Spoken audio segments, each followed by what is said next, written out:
Hello, my name is Jennifer and welcome to my tutorial on toddler care in The Sims 4. Now to start with, toddlers have 6 needs and they're very similar to regular Sims needs. The only thing that is different that instead of social, they have the need for attention. So for bladder, that's actually really simple. They either will use a diaper or my preference is to have them potty trained. If they get to level 2 of potty skill, then they can use the potty on their own. Unless they're independent, they can use it all the way right at the beginning.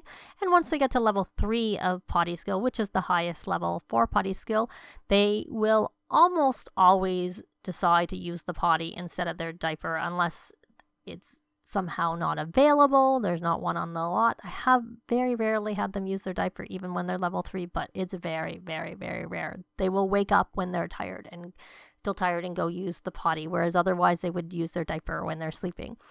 With the bladder, if they use their diaper, you can obviously select the toddler and there'll be an option to change their diaper. He doesn't have a dirty diaper, so the option does not show up on him if I switch to his mom. And here you go, it's not there. And the other place that you would find it and see it is under toddler care. And it's also not there because he just doesn't have a dirty diaper because he used the potty before he came at 8. So if you have them use the potty instead of their diaper, then their hygiene doesn't go down quite as quickly. So that is a plus side of using a potty versus having them use the diaper. So that is usually one of the first things I really like to work on is getting that potty skill up. Next thing, which is probably the most important thing, is their hunger. Hunger is the one thing that can get the toddlers taken away. The first thing I actually do for hunger is I make sure that the toddlers have some fruit and or vegetables in their inventory so that they can quickly have a bite to eat wherever they are when they are really angrily red hungry, which often happens sometimes when they wake up first thing in the morning. But, and that's easy. You just have a small garden. If you have seasons, I would suggest having a couple of planters that are sheltered so that you can get them all year round. Buy a few seeds, plant them, and then harvest them, and then give them to the toddlers and put them in their inventory. I tend to do that before the toddlers come along so that they're available when they are there as opposed to waiting because it can take a bit of time for them to produce any produce. Anyways, so the other thing is I don't use high chairs. I find high chairs a nuisance. There's a reported issue with high chairs on EA Answer headquarters where Sims will put them in, take them out, put them in, take them out. They're just a pain. I'll put a link down below if I can about the issue. But so I just don't even have them on my lot. I don't even like the quick meals that you can get with them for toddlers because some of them are sweets and can make them energized to begin with, which can be useful, but then they crash and they get angry. I prefer to avoid that. And I find the sippy cups also another nuisance. They take a long time. They don't really help their hunger very much, but they will make them have to go to the bathroom again. So sippy cups, not my thing. So what I normally do instead is I have somebody, parent, whatever, make group meals. I have them in the fridge. And then when my toddler is hungry, I just grab it. There's this food here, but let's go. I already have a group meal there and he already grabbed it and put it there. I just go into the fridge. I open it up and I go, and I put it near the toddler, and the toddler then comes and grabs a serving. I usually grab a serving, but if you're going to take them out to go somewhere, you could pick up a serving and it'll go in their inventory instead, and they can eat it where they go. So instead of a high chair, what I often do is I put a chair close to the table. It's pulled out. The toddler cannot sit on a chair if it's pulled into the table, but if you have it here, if you look, it's not at the table. It's just near there, so it kind of looks like he's sitting by the table and eating. So his chair is different because his father made all the rest, and I couldn't clone it, so I had to just buy a plain chair to stick it out there. Wasn't that prepared. So anyway, so he's busy eating his food. And then when he's finished eating his food, we're going to need to put him to bed, which is the next thing on the list here. And he's a little bit tired as well as being a little bit hungry. So we're going to let him eat. So the next thing is with the bed. And this is an issue right now. It's been an issue for quite a while. I'll also try and link that report down below in the comments. In my description, I mean. And you need to have a bed that has about a half a grid tile on both sides, space. If I put this up, you can see there's nothing on either side. It's only half grid, that's all you need. And then you can have anyone, teen and up, read the toddler to sleep. And reading the toddler to sleep means that they are very less likely to have a nightmare. So they'll sleep better through the night.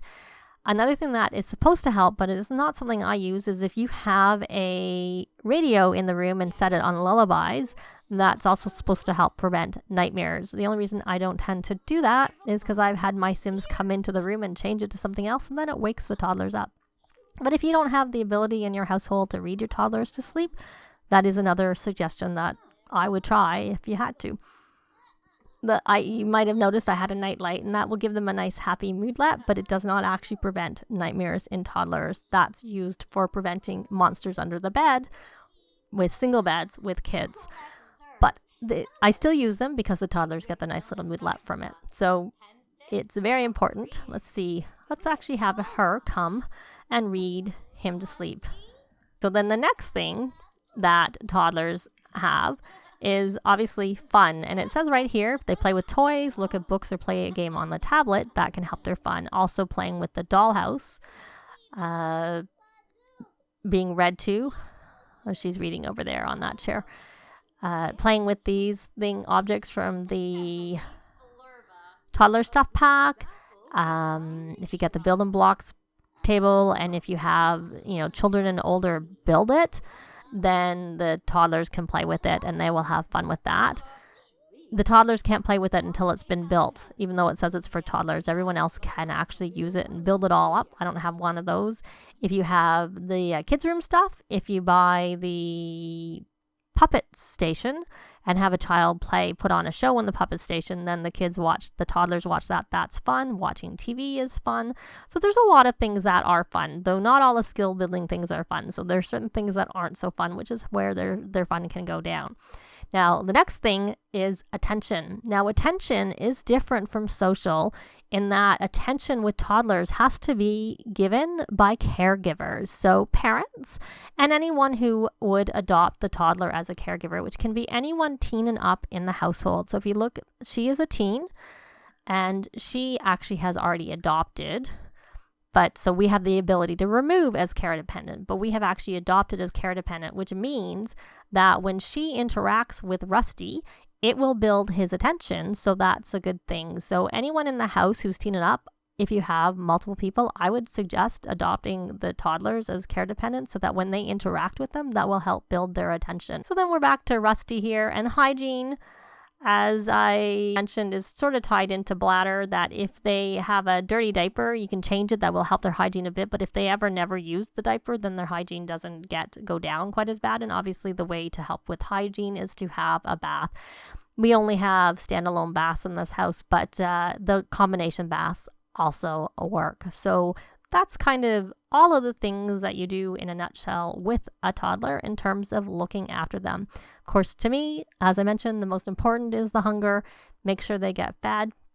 The other thing with the energy that I didn't mention is that someone had mentioned to me recently, it's really good to let them sleep at night. And even if they're not fully, rested, wake them up before they get really hungry or really have to go to the bathroom. Let them look after themselves and let them go have a sleep in the afternoon. I don't bother with naps. I actually have them sleep and just wake them up. But the other thing that you can do, which I can't probably, and I probably should have done, he got so tired by the time he got to bed. If you have parenthood, you can go under parenting. If your parenting skill is high enough, you will have help with needs, give a second wind, and that will boost the toddler's energy just a little bit, which I often will try to do, but when I was looking at him before, his energy hadn't been quite so low, so I didn't really think about it, and that will boost the energy a bit. And I'll still put them to bed, but it means that it doesn't take as long for them to get all their needs up. But that, again, is a thing that comes with parenthood, and you do need higher parenting skill, but I'm not exactly sure what, because my sim parents tend to get pretty high parenting skill pretty quickly. So it tends to be an option most of the time for me. But it is something that I would also recommend. I don't tend to use the other options here. I don't tend to use any of the other things. I just use the give a second wind most of the time, because the rest of them I find easier just to actually look after in different ways. One last thing that I do when taking care of toddlers is I either try to play in a one-story house, which is what I generally prefer to play in anyways. But if I do play in a multi-story house, I try to make sure that the toddler's bedroom at a minimum is on the main floor. And I also prefer to have the parents' bedroom on the main floor, the caregiver's bedroom on the main floor, so that if they do wake up from nightmares or need them for anything, they are on the main floor with them, because it takes them a long time to go up and down the stairs. But that is it for my overview of how to take care of toddlers in The Sims 4. I will be doing a separate video on how to build toddler skills in The Sims 4 that will be coming out shortly after this. But that's going to be it for this tutorial. Do let me know if you have any suggestions for tutorials you'd like to see. Thanks very much for watching, and we'll see you next time. Bye! This has been Jennifer. If you have any comments or suggestions, please leave them below. I'd love to see them. If you liked the video, please leave a like. And if you'd like to see more videos of challenge, let's plays, tutorials, and occasional speed builds, please subscribe if you haven't already done so. Thanks very much!